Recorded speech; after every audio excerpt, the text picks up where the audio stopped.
Hi everyone, welcome to my channel. இன்றைக்கு நாங்கள் வீடியோவில் பார்க்க போகிறது டேஸ்ட்டாக பீட்ரூட் கறி ஆக்குறது தான். நான் இன்றைக்கி 2 பீட்ரூட் எடுத்து அதை தோல் சீவி கழுவிட்டு எடுத்திருக்கிறேன். இதை நீங்கள் கத்தியால் சின்னதாக வெட்டிக்கிறோ மேலும் நான் இன்றைக்கி இது மாதிரி ஒரு ஸ்க்ரேப்பர் எடுத்து அதால் துருவி எடுத்திருக்கிறேன். உங்களுக்கு எப்படி லேசோ அது மாதிரி செஞ்சுக்கோங்க. ஸ்க்ரேப்பரால் இது மாதிரி துருவி எடுக்கக்குள்ள எங்கள் பீட்ரூட்டெல்லாம் நல்லா சின்னதாக இருக்கும். அதே மாதிரி தான் எங்களுக்கு மிச்ச நேரம் தேவைப்படாது. உங்களுக்கு எப்படி ஈஸியாக இருக்குதோ நீங்கள் அது மாதிரி செஞ்சு எடுத்துக்கோங்க. அடுத்து கறி ஆக்கிறதுக்கு அடுப்பில் ஒரு தாச்சி வச்சுட்டு அதில் தேங்காய் சேர்த்துக்கோங்க. தேங்காய் வந்து கொஞ்சம் கூடையாக சேர்த்துக்கோங்க. எண்ணெய் சூடாயினத்துக்கு பிறகு அதில் கொஞ்சமாக கடுகு சேர்த்து கடுகு வெடித்ததுக்கு பிறகு வெங்காயம், பச்சை கொச்சிக்காய், கருவேப்பிலை ரம்பை, இஞ்சி பூண்டு பேஸ்ட்டும் சேர்த்திருக்கிறேன். இது எல்லாத்தையுமே சேர்த்து நல்லாவே வதக்கிக்கோங்க. இதோடவே நான் சின்னதாக 2 துண்டு பட்டையும் சேர்த்திருக்கிறேன். இதை ஃப்ளேவர் நல்லா இருக்கும். உங்களுக்கு விரும்பினா மட்டும் சேர்த்துக்கோங்க, இல்லாட்டி ஸ்கிப் பண்ணிடுங்க. இப்போ நாங்கள் வெட்டி வச்சிருக்கிறோமேனா பீட்ரூட் அதையும் சேர்த்துட்டு இதோடவே ஒரு தக்காளி, மசாலாவுக்கு கொஞ்சமாக மஞ்சள் தூள், மல்லித்தூள், அதே மாதிரி கொஞ்சமாக தனி மிளகாய் தூளும் சேர்த்திருக்கிறேன். ஒரு 1/2 டீஸ்பூன் அளவுக்கு தான். தேவையான அளவுக்கு உப்பும் சேர்த்து இதை நல்லாவே வதக்கிக்கோங்க. தண்ணி சேர்க்காமல் இந்த எண்ணெயிலேயே பீட்ரூட்டை நல்லாவே வதக்கிக்கோங்க. அப்போ அதில் நல்ல ஒரு டேஸ்ட் ஒன்று கிடைக்கும்.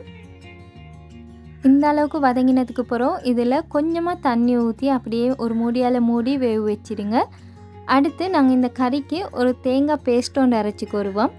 அதுக்கு நான் ஒரு மிக்சி ஜாரில் 1/2 கப் அளவுக்கு தேங்காய் துருவல் சேர்த்திருக்கிறேன். உங்களுக்கு தேவையான அளவுக்கு சேர்த்துக்குறையிலும் கூடவோ குறையவோ. இதோடவே 1 டீஸ்பூன் அளவுக்கு சீரகமும் மிளகும் எடுத்திருக்கிறேன். இதில் தேவையான அளவுக்கு தண்ணியும் ஊற்றி இதை ஒரு நல்ல பேஸ்ட்டாக அரைச்சி எடுத்துக்கோங்க. இதுக்கு பதிலாக நீங்கள் தேங்காய் பால் கூட சேர்க்கலும். நான் இன்றைக்கி தேங்காய் அரைச்சி சேர்க்க போகிறேன். இந்த மாதிரி பீட்ரூட் வெந்ததுக்கு பிறகு இதில் நாங்கள் அரைச்சி வச்சிருக்கிறோம்னா தேங்காய் பேஸ்ட் அதை சேர்த்துக்கோங்க. தேங்காய் பேஸ்ட் சேர்க்கும் முதல்ல பீட்ரூட் நல்லாவே வெந்திருக்க வேணும். அதே மாதிரி தான் நான் 1 டீஸ்பூன் அளவுக்கு மிளகு சேர்த்துருந்தேன். உங்களோட உரப்புக்கு ஏற்ற மாதிரி நீங்கள் சேர்த்துக்கோங்க. தேங்காய் பேஸ்ட்டையும் சேர்த்துட்டு நான் அதே மிக்சி ஜாரில் கொஞ்சமாக தண்ணி ஊற்றி அலசி அதையுமே சேர்த்திருக்கிறேன். இப்போ இதை நல்லாவே கலந்துட்டு இந்த கறியை வந்து உங்களுக்கு நல்ல கிரேவியாக தேவைன்னா இதுக்கு மேலால் கொஞ்சம் தண்ணி சேர்த்து குறையிலும். நான் கொஞ்சமாக தண்ணி சேர்க்குறேன். அதே மாதிரி தான் உப்பையும் டேஸ்ட் பண்ணி பார்த்துட்டு தேவைன்னா உப்பும் சேர்த்துக்கோங்க. எல்லாத்தையும் ஒருத்தனை நல்லா கலந்ததுக்கு பிறகு ஒரு மூடியால் மூடி அப்படியே 10 நிமிஷத்துக்கு மாதிரி வேக விட்டு எடுத்தீங்கன்னா டேஸ்ட்டான பீட்ரூட் கறி ரெடி. கறி கொதிச்சதுக்கு பிறகு ஸ்டவ்வை ஆஃப் பண்ணிடுங்க. வெள்ளை சோறோட எக் ஆம்லெட்டும் வச்சு இந்த பீட்ரூட் கறியும் வச்சு சாப்பிட்றதுக்கு அவ்வளோ நல்லா இருக்கும்.